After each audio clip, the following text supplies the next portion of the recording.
नमस्कार. बरं माहिती करा.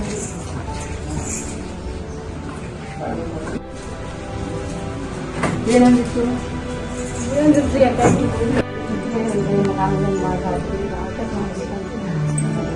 ಆರು ಮಂದಿಗಳ ಬಾಧಿಸ್ಬಿಟ್ಟಿದ ಅವ್ರಿಗೆ ಭಾಳ ಜೊತೆ ಹೋಗ್ತಾರೆ ನಿಮ್ಮ ಅದನ್ನು ಏನು ಮಾಡೋದು ನಮ್ದು ಅವ್ರದ್ದು ಆರೋಗ್ಯ ಮಕ್ಕಳು ಚೆನ್ನಾಗಿತ್ತು.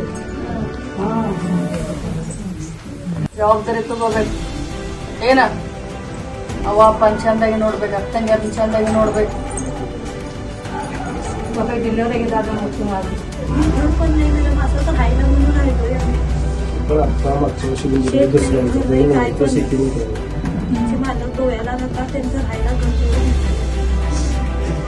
पण नाही झालं. तुमचा भाऊ पण तुम्ही आता शांतपणे आईचा काळजी घ्या.